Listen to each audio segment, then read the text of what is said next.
Well, over the last half century, nearly every state in the U.S. has been sued by parents, activists, and even some school districts, arguing the way we pay for our public schools just isn't fair. That's because it still depends in large part on property taxes.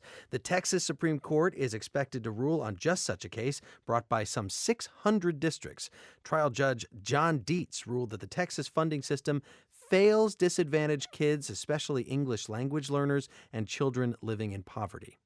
We are dooming a generation of these children by providing an insufficient education. And we can do better. It's in our best interest to do better. Laura Eisensee with Houston Public Media has more of the story. It all goes back to a landmark case that reached the U.S. Supreme Court in 1972. San Antonio School District against Rodriguez. Demetrio Rodriguez was the first parent to sign a class action lawsuit demanding equal school funding for his children. He lived on the west side of San Antonio, where the district was poor and mostly Mexican American. His children studied in a crumbling school, without enough books, and where many teachers were uncertified. Rodriguez saw that across town, the wealthy district of Alamo Heights had nicer buildings and more qualified instructors, while charging a lower tax rate.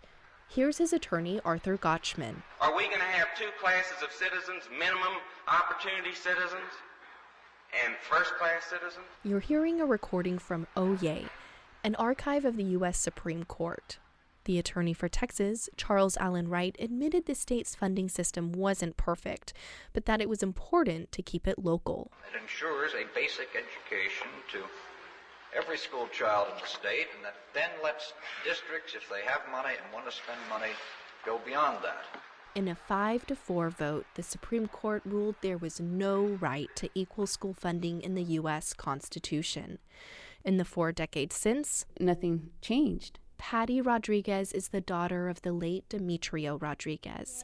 She now teaches in the same district, Edgewood, where her father filed suit. Today, more than 90% of its students are poor and Hispanic. R, rabbit, S, socks, S, nose. Rodriguez coaches a small group of dyslexic students on their letter sounds. They squeeze together in a windowless classroom the size of a large closet. Rodriguez has watched the current Texas lawsuit with a mix of hope and defeat. It's frustrating.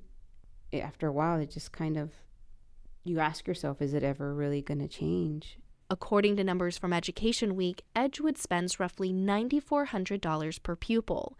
That's some $2,400 below the national average.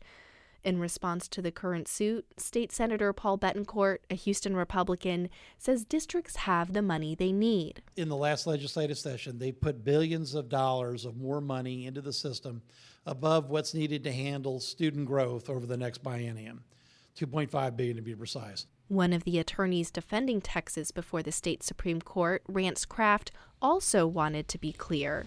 Money is not pixie dust. In short, how much money's not the point. It's how well it's spent. Patty Rodriguez admits the inequities in Edgewood aren't as bad as when her father lost his case. But she says the schools still don't have what they need. You can't deny education to a person. It's discrimination. I would think that not one group of people would have a better education than another. She hopes that the current case against the state will settle the question of fair funding in Texas once and for all. For NPR News, I'm Laura Eisensee in Houston.